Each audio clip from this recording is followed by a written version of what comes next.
How do I start my own business? Being my own brand would be totally legit. I want to be the next Gary Vee. My dream is to be on Shark Tank. I'm just gonna Google it. I mean, I'm awesome at social media. What could go wrong? Oh my God.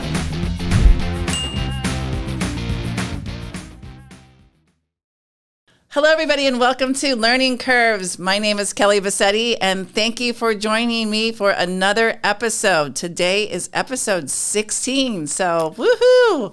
I'm doing it. I'm getting through all these podcasts. It's a little nerve-wracking in the beginning, but a lot of people are enjoying it. I'm getting really great feedback, so thank you for being here today. I'm excited to announce my guest today, Mr. Donnie Hathaway. He's actually with Berkshire Hathaway, Realtor Group, and we're going to come and sit down today and have a chat and talk about all kinds of different things, real estate, business, marketing, a little bit of everything. So, Donnie, thank you so much for joining me today. I really appreciate it. Yep, I love it. I'm excited to be here, and thank you for having me on the podcast. Yeah, really excited to have you. So, Donnie, tell me, you have been in real estate for 5.5 years, and you basically farm the area of Palm Harbor, Dunedin. Tell me about how's that going for you right now? What's it like working in real estate right now in this economy? It's so I've been in real estate for like 5.5 years now. So I kind of think back to like when I first started, and it was really like a seller's market, 5.5 years ago still, right? And now it's just kind of that extreme end of the seller's market where you're getting, just the supply is very, very low and demand is extremely high, right? So that creates, all of the craziness and stuff of real estate right now, which is fun and exciting, and kind of keeps you on your toes, and you got to move fast and quick. But it's been a lot of fun, and I've enjoyed being in the business. So tell me, for somebody like me, actually, who will soon be in the market for a new home, just looking online, seeing what's available, seeing the prices go crazy. There's not a lot right now, it seems like, that's on the market. Mm-hmm. What kind of advice would you give a potential buyer who's currently looking in Pinellas County, in Palm Harbor, Dunedin area? Yeah. What can you give some advice? Can you give somebody for today? Yeah, that's a really good question. Mm-hmm. I would say, one is to expect it to take a little bit longer to find a home because inventory is so low. There's so much competition. You're going to be competing against a bunch of buyers for, any property that you're interested in. So give yourself some more time to find your next home. Number two is to, I would say, create that like your top 10 wish list. And this is something I do with all my buyers is create that top 10 wish list. Or if you don't have 10, get to whatever number you have, and then create your, or just star your top 3. So what are your top 3 that are non-negotiable? Like I have to find, or these 3 have to be in the home, and I can move on the other ones, I can budge on the other ones, but these things are the ones that I definitely want. So creating that list kind of gives you a better understanding of what you're looking for, so that when you do find it, you can act quick and do what needs to be done to make sure that you secure that property. Okay, let's talk about acting quick. Yeah. Because I think this is like hours. Another good advice for people, because you just can't sit there and ponder these days. You have to go for it, right? Can you tell me a little bit about how all that works? Yeah, so you are, a couple of years ago, before the pandemic, you used to be able to kind of look throughout the week and say, like, hey, let's go look at these 3 homes, and we'll go out on the weekend and take a look at these 3 homes. Now, as soon as a home becomes available, you have to go and schedule it that day, that evening, to go take a look at it, because there's probably going to be 20, 30 other people that are trying to do the same thing. And you're going to have to make a decision either that night sometimes, or within the next day or two, at most cases. Sometimes a lot of agents are listing the properties on a Thursday or Friday, and they're having open houses and showings throughout the weekend, and then it's going under contract, on Sunday night, Monday sort of thing. So really only a couple of days. Once the house goes on the market? Once it goes on the market. So yeah. 3-5 days maybe the most? Yeah, 3-5 days. Some of them are lasting a little bit longer. That's not every situation where, homes are selling in a few days, but, the ones that are the most desirable, have the most updates, the ones that you're probably going to fall in love with are going within a few days. Okay. That's great advice. So what if I'm Susie from New York City and I want to move to Dunedin and I can't get down here like in a day? Like what's your process of working with people from out of state and helping them through purchasing a home when you only have a couple days to make that happen? And sometimes I might not be able to have a chance to see the house. Yeah. How do you deal with that? Yeah, it's that's another good question. We've had a lot more of that, obviously, the last couple of years. I think the one thing is to that upfront conversation of what exactly it is you're looking for. So dialing in on that a little bit more to kind of have a better understanding as the agent of what they're looking for, so that as I'm going to look at properties for them, I can walk the property and say, this is what I think will work for you. This one won't work for you. Here's why, sort of thing. And then, thankfully we have FaceTime, we have video, we have access to all that stuff. So, walking through the property with your phone, with your smartphone has been a huge help, and kind of gives that buyer a better feel of the layout and kind of space and what it looks like without actually being there. Okay. So And the then technology is a huge part of that. Yeah, that's really helpful, I'm sure. Are you seeing a lot of buyers that will purchase a home sight unseen right now? We've definitely seen a lot more of that in the last couple of years, yeah. And before it was, the sellers were kind of weary of, sight unseen, having a buyer that hasn't seen the property, hasn't walked the property. Now it's more common because of the time, the demand, the time that the properties are on the market is such a short period, and so many people moving from out of state. So then if they like the house, then right away you put it in the system, see if they'll take the offer. Then once they go under contract, do a lot of those people then fly down to take a look at the home? Yeah, typically, and I would definitely recommend that like within that inspection period. So you kind of have that time, 7 to 10 days to kind of, fly down and then walk the property and make sure it is everything that you actually, thought it was, right? So definitely you want to, there's been times where they're not able to make it down, or they don't care to make it down. They just kind of trust the agent, or just kind of trust the process and the photos and stuff that they've seen. But you would definitely feel more comfortable if they can walk the property and are okay with it then. Yeah. Yeah. So what is the inventory looking like today in Palm Harbor, Dunedin?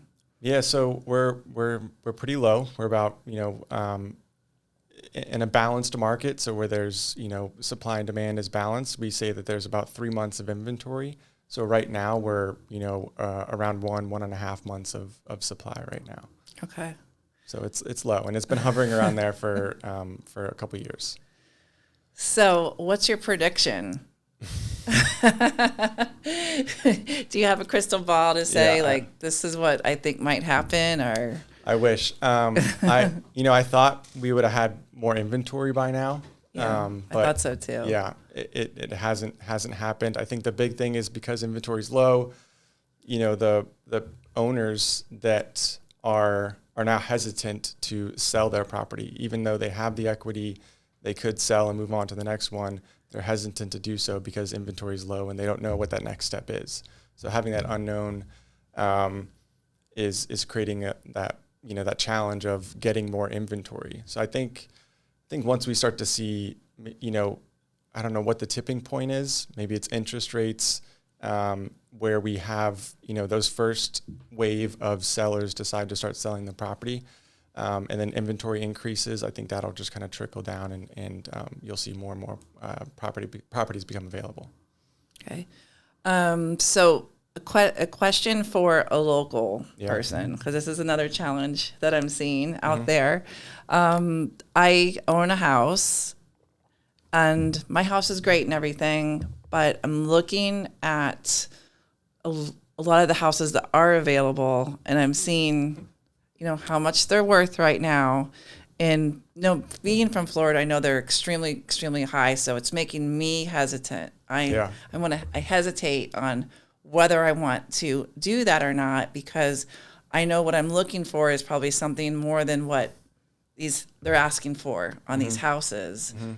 So should I just, I think a lot of people that are local are kind of sitting back and waiting Yeah. to see what happens because they actually see their own homes going up.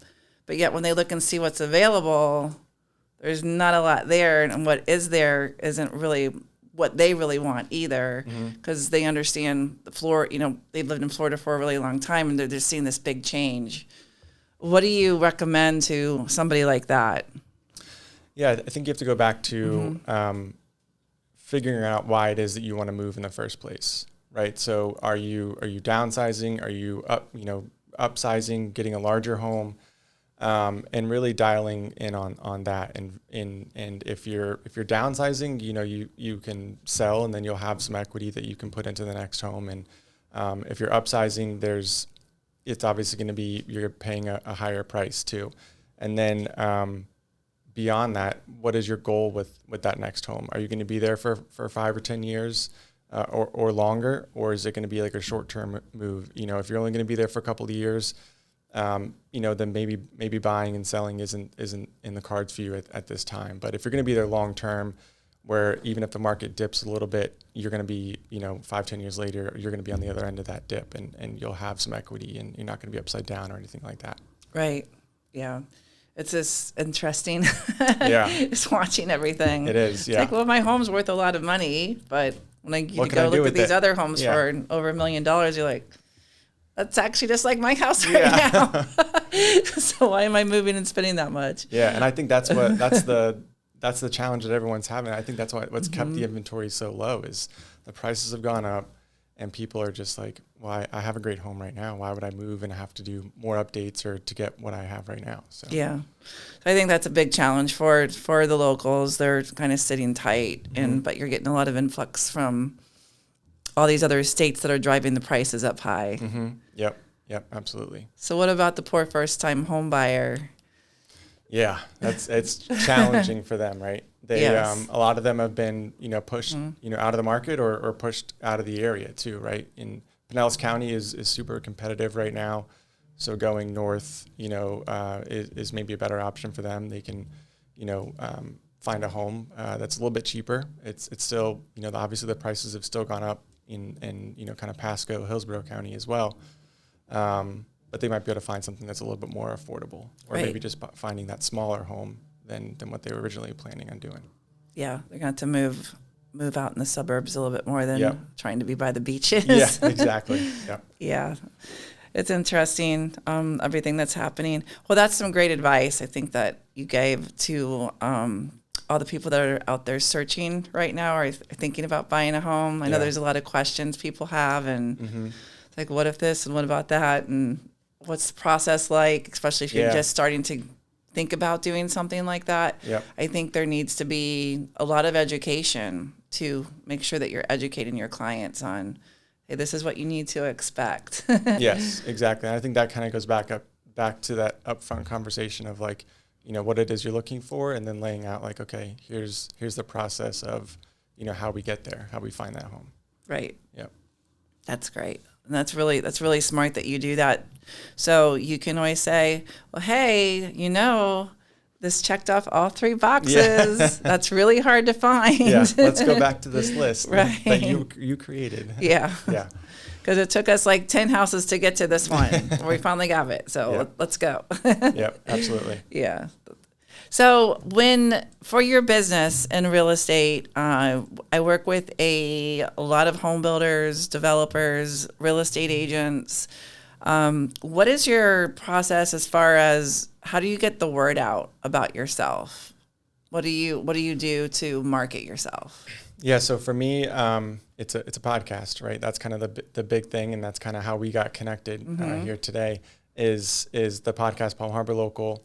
I started that about a year ago, and at that time I was looking at my business and kind of figuring out like where is the majority of my business coming from, and it was my database, the people that already knew, liked, and trusted me, and that were referring me business and that sort of stuff. So then the goal is, okay, how do we grow that database? How do we grow that network of people that I'm connected with? and a podcast was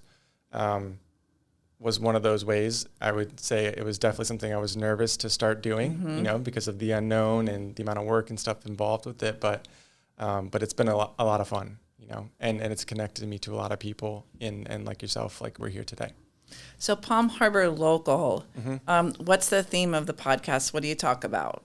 So we interview small business owners, you know, in and around Palm Harbor. So really, Palm Harbor, Dunedin has been most of our guest on the show, and we just kind of get to know them, you know, on a personal level, and know a little bit about their business as well, but more so on, you know, why they decided to start a business, and you know, kind of what they're passionate about, and kind of what they do in the community. Oh, that's great. Yeah. It's a great way to develop that relationship. Yes, exactly. Yeah. Yeah. So that's what podcasting, for marketing purposes, it's so great. I mean, you can get on there and do a full real estate, you know, here's what's happening in real estate and questions and answers there.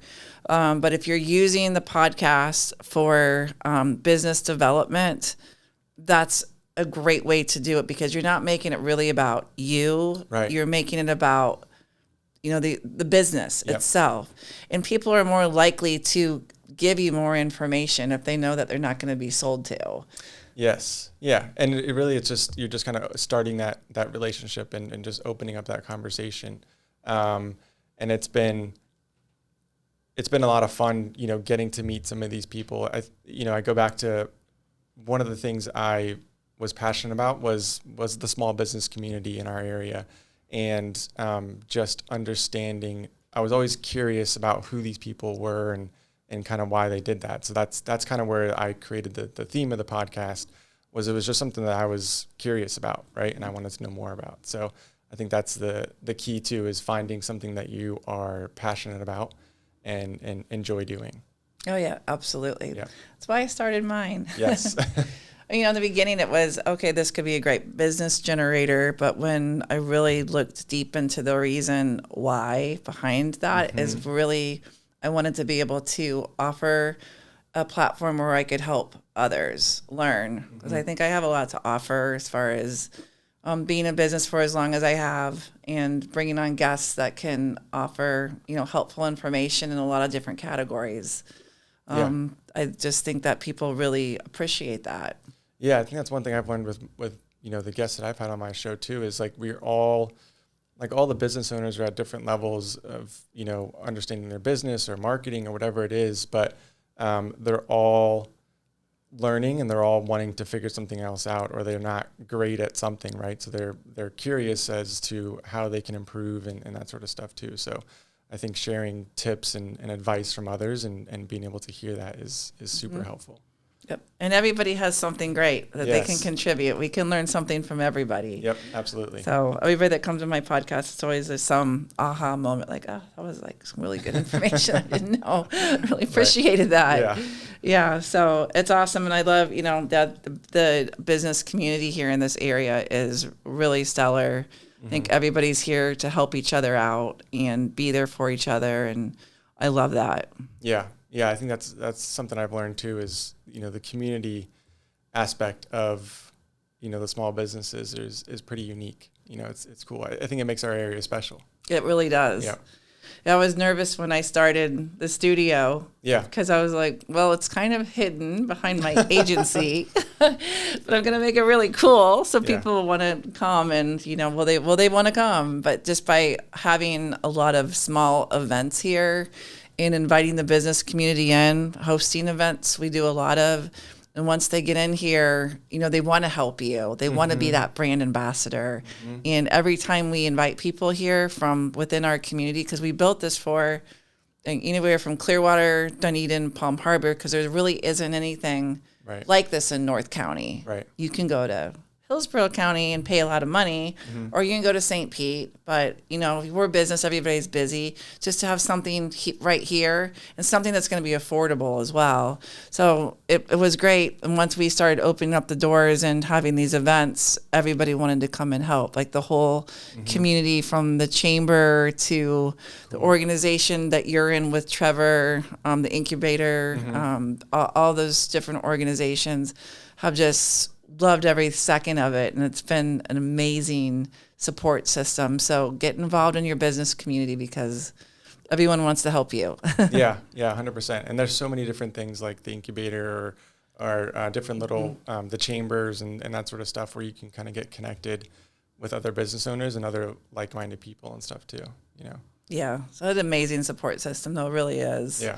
I mean, a lot of really great friends, too, Yes. which is good. At CEA Marketing, we take your business, your passion, and your why, and we sell it. If you're unsure where to start marketing your company, CEA Marketing is here to help. Our team at CEA has tons of experience and top-notch training, which helps you take all the stress and confusion out of marketing your own business. After years of working with large companies like Pulte Homes, the Outback Bowl, and Metro Places, we guarantee the successful implementation of a marketing strategy. So this space, how did you, this is like like an idea that you had, or where did this come from? Yeah, it was an idea. Yeah. Yeah, I've had it for a really long time. I have owning a video studio, production, but it used to be just a storage place for all of our events because we do a ton of events for my other agency. And then this area that we're in was an apartment that I rented out. Nice. But I just thought that it would make like a really cool studio, and I always had it in the back of my head. But during the pandemic, when all that was going on, there was this more need for content, more need to get your message out through video, really great photography, podcasting. So I'm like, okay, you know what? I'm gonna do this. So I went and spent a lot of money and renovated this. It was just a stinky, yucky garage and a yucky apartment. Yeah. And I turned it into this really beautiful space for people to come in and create content because I realized that it was so needed, especially for smaller companies. And I just felt like at that time period that I wanted to do something for small business because I normally do, I normally work for more like medium-sized companies to nationals over at my main agency. Yeah. So, yeah, so I started it and it's actually doing pretty well. Yeah. And like you said, it's a great space. It's not something that, there's nothing up here in North County, like you said, like this. Yeah. Yeah. Very cool. Yep. So that's why I made it for business owners like you to come in and create content. There you go. But speaking of content, can you talk to me about your marketing? When we talked earlier, you said that you market heavily on social, which is great. Talk to me a little bit about your process and how that works for you. Yeah, I think it's it kind of goes back to the podcast a little bit, but it all started with Instagram. That's when I started to get more. A couple of years ago, I started to get more heavily involved with Instagram and kind of learning that platform.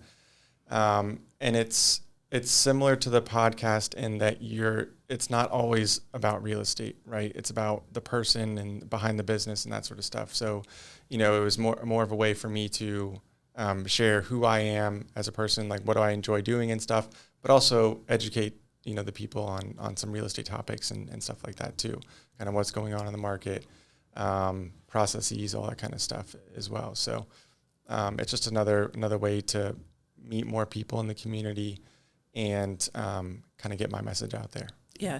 It's interesting how Instagram is being used that way. I really like it a lot because Facebook seems like it's more of a place where, you're more intimate with family and friends on that network and maybe do a little bit of business there. Yeah. But it seems like Instagram is that outlet where you can really show off who you are and be accepted to your community and really meet a lot of new people and new businesses. Yeah, and showcase as a realtor or even as like a local business owner, right? Just showcasing your community, right, and other businesses as well, like highlighting other businesses and not always talking about yourself. Yes, right. Yeah, because that's the biggest thing. Or hey, this is my favorite company on Instagram. Look at everything that they do, and people love that. So you promote them, they're gonna want to promote you as well. And that's what the whole Instagram community is really about. I think sometimes people might lose sight of that a little bit. But if you are a real estate agent or a small business, it's definitely a great outlet to get more business, probably more so than any other social media network. What are your thoughts on that? Yeah, I mean, I've heard other people, I know other agents that are involved in like TikTok, and that's a big platform. You might be able to get more reach and stuff on TikTok.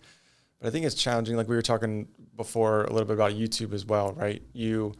Each platform is completely different, right? And you have to learn, how to communicate and, what the message, I mean, you want the messaging to be the same across all platforms for your brand, but you have to learn the ins and outs of each different platform, right? And that takes time. It's not something you can just learn overnight, especially something like YouTube, where it's like a completely different animal and a lot more involved in creating content there. Yeah.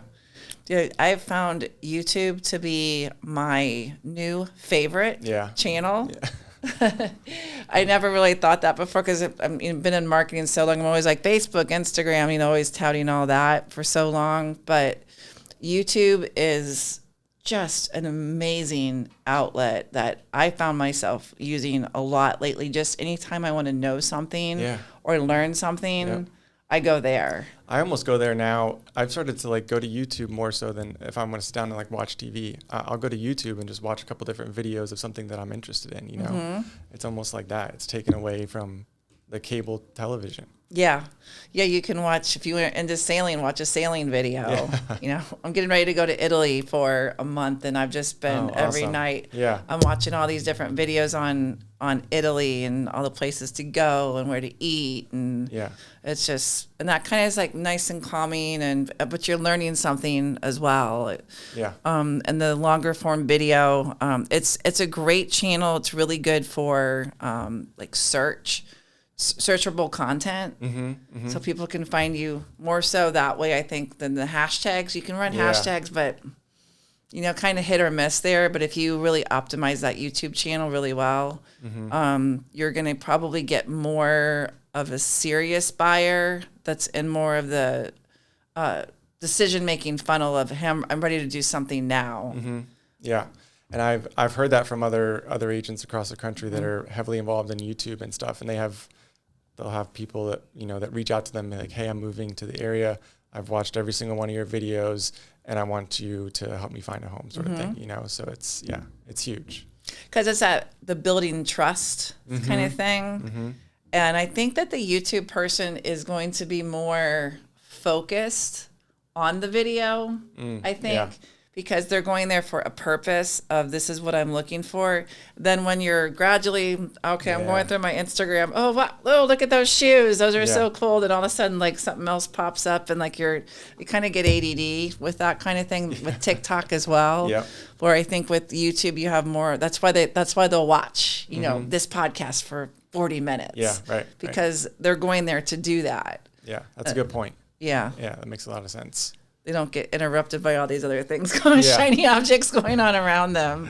So I'm like, it's my new favorite tool because you can just really get your message out there and people can really get to know you. And you have your own channel. It's amazing. And the searchable factor of the whole thing. On the other side, Instagram and Facebook is still a great way to let people know that you're there. Yeah. Stay in front of people, and kind of get your brand out there as well. Yeah, when they're paying attention, hopefully. Yeah. that brief moment they're paying attention. Yeah, they'll be like, oh, there's Donnie. I need to go watch his podcast. Yeah. Okay, then they, will go over there. But it's amazing that I noticed, I don't know if you noticed this as well, but because my age group friends, they don't, some of them are big likers, commenters. Some of them are like the silent people that just like scroll that you don't even know that, like, well, when they see you, they're like, oh, yeah, I love your podcast. I'm like, really? I don't even see you engaging with any of my content at all. Right. I have a lot of those people that they're like the silent scrollers, that they're just there to get the information, but they don't really engage a lot. But then they'll go and, watch things or really pick up on some of the things that you're talking about. So I found that to be really interesting. Yeah.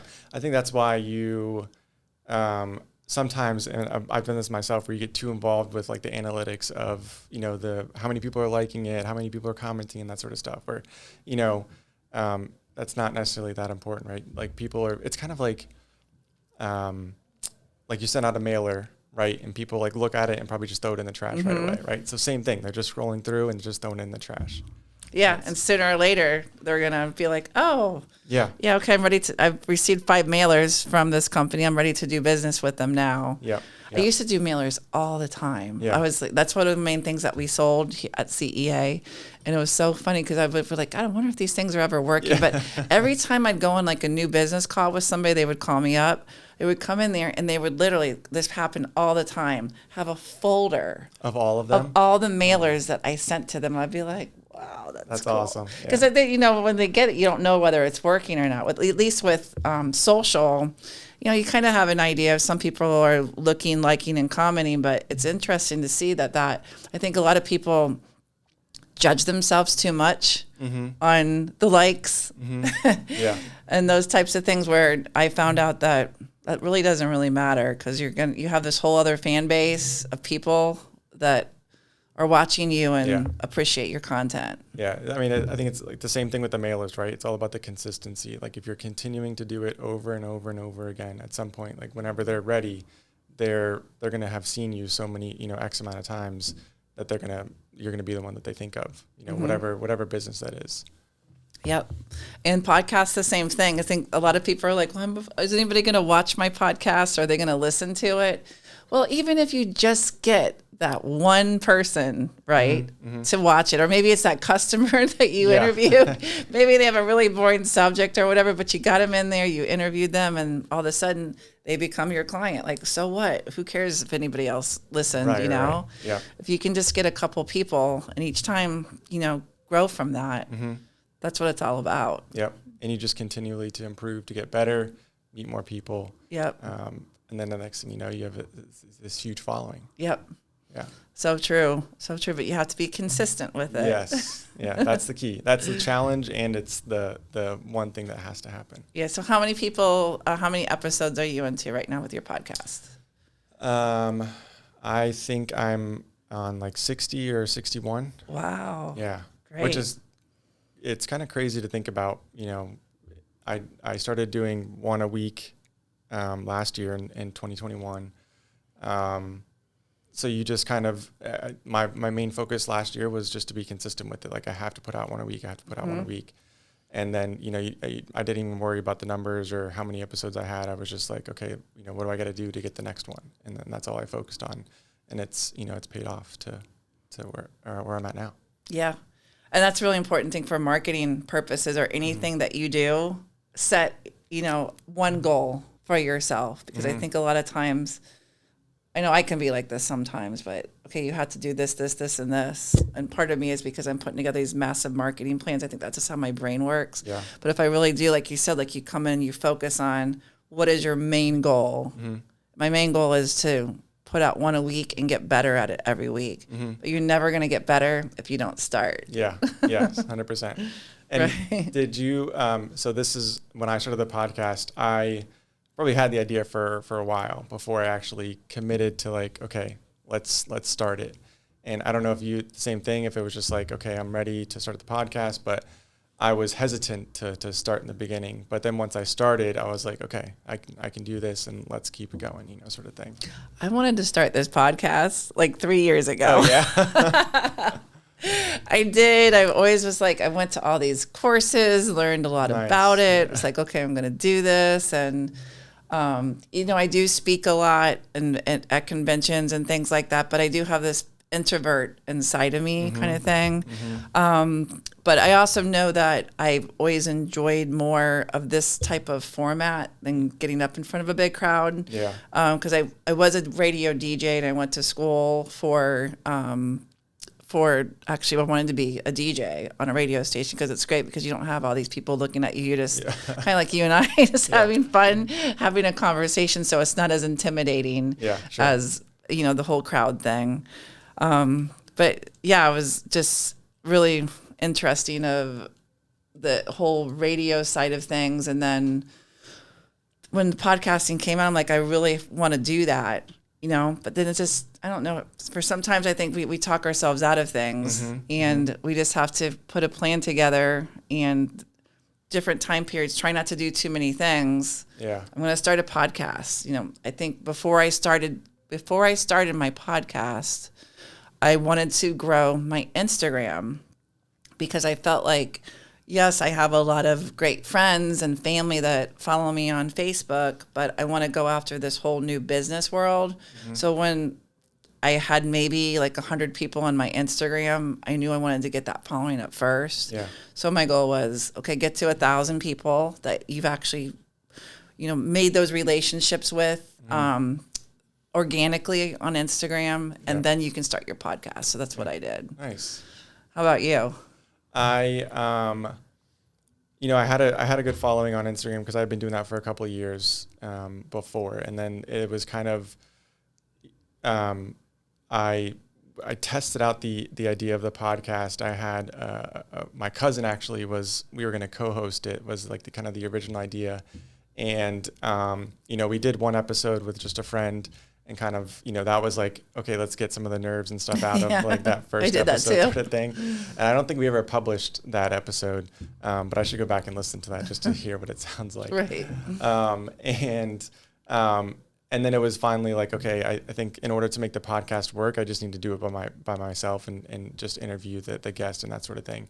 And then I just started doing it. I recorded I think for me, I had like a backlog before I started publishing them, right? So I had like 5 or 6 episodes before I said, okay, let's go live with this. So that way, like if I wasn't able to get a guest on, like I didn't panic or anything like that. I just had some ready to go. Yeah. So I think that was kind of like the safety net for me to kind of launch and then keep it going. Yeah. Yeah. I did the same thing. Batching is really, really important. Yeah. Because you can get really far behind if you don't do that. Yeah. Yeah. Yeah. Organizing, batching, having one goal in mind, and then move on to the next one. Yeah. And be consistent. Yeah. And be consistent. Yeah. So one thing I did was I did start I did the video and the RSS, both things at the same time. Because I just why not, to me? Because if you're already creating the content, why not push it out as many places that you can? Yeah. And the video, I mean, you're sitting here anyway, right? So you're just adding a camera to it, right? So it's not like it's, much more work or anything like that. Obviously the editing side of it, but yeah. But people like to watch it, you know? They want to see us sitting there having a conversation and listening to it. I found that to be interesting. Right. So it does work. Yep. So is there anything else? Any other types of like business advice that you can give our listeners today? Good question. I would say kind of things we've already talked about, right? Be consistent and whatever it is you decide to do and then just start. I think that's a lot of business owners that I've talked to in the podcast and stuff, like that's the one thing I think that comes up a lot is that, they have an idea or they have a business they want to do and they just don't start it because of, some fear or just they're afraid of like, they're not going to find business or anything like that. So if you are just consistent with it, just start it and just be consistent with it. And then you'll find your people and you'll just kind of figure things out. Yeah. Don't look back in life and say, I wish I would have. Yeah. Yeah. Just go for it. Yep. Exactly. And it's okay I think a lot of people don't want to start because they're afraid to fail, but they don't realize that failing is what's going to make you successful. Yeah. Yeah. You have to fail. Yeah. Yeah. I think that was kind of the thought going through my head, like starting the podcast of like, it's not going to be perfect, but let's just get it out there and start it. And I'll learn from it as we go along. And I've gotten a lot better, just more comfortable with the conversations of, and being a host is different than being a guest. Yeah. And, just kind of keeping that natural flow of the conversations and stuff. It's something you just get more comfortable with. You do. Yep. Yep. And you find yourself, I really like this. Yeah. This is fun. Yeah. Let's do more of it. Yeah. Exactly. Yeah. Well, great. Well, thank you for today. I appreciate it. I think my guests learned a lot because I know one of the biggest challenges that a lot of businesses have is honestly marketing. They're afraid to do what they don't understand. So then therefore they don't do it. And then therefore honestly, that's where one failure would probably take place is you have to invest in yourself and in your company, and you have to have a strategy that goes along with it, and goals set up, and make sure that, the goals that are attainable goals that you can reach. And I think if businesses start trying to do a little bit more of that, they're going to see more success within their business. Yeah, I think it's it's really just kind of putting yourself out there, kind of like what we've talked about, but just the marketing is an interesting side of it, because I feel like the marketing is always changing and stuff, and it's there's so many different ways to market your business. Really, it's just how do you want to do it? Mm-hmm. Yeah. Come up with one or two things in the beginning. Yeah. Don't overwhelm yourself. Yeah. But try them. If they don't work, figure it out and try again. But don't stop. Yeah. Stay consistent with it. Yeah, stay consistent, because that's really the thing that's going to move you ahead with your business than kind of staying stagnant, because there's all these peaks and valleys, and especially I don't know, with the real estate market and things like that I think that it's still, even though you're doing really well and you're selling a lot, you still want to keep your brand out there, because it's not always going to be like that. Right. Yeah, just kind of growing that network, as much as you can. Like you said, and ever since I've been in real estate, it's kind of always been that seller's market. It's just kind of been on different levels of that, right? So I haven't experienced the other side of that yet. Oh, I've experienced it. But I was gonna say, I know it's there, and I know other agents that have experienced it as well. So it's just growing the network as big as you can. And when that happens, it goes in, it will stay like that for a while. Yeah, right. So you better have the connections and the people that you're building during this time to be there during those times. Yep, absolutely. It's important. Yep. Well, okay. Well, good. Well, thank you so much. Appreciate it. Yeah, thank you. Thank you so much for having me. It's been a lot of fun. Yes, it has. Thank you. And thank you for joining Learning Curves again today. Please remember to either watch us on either Spotify, Apple, or Facebook. You can also listen to us, on Anchor. Listen to us on all those other things I just said earlier. And you can also watch the podcast on YouTube. And when you're there, please subscribe and let us know how you like it. Thanks a lot, everybody, and have a great day. Second Soul Studios is a full-service production studio with capabilities for photo, video, podcasting, editing, co-working, and more. Our photo video studio has a number of different backdrop choices and props to choose from. We also have a gourmet kitchen set, or if you're an upstart podcaster, you'll love our 4-person podcast studio. So what are you waiting for? Visit secondsoulstudios.com to book a tour today.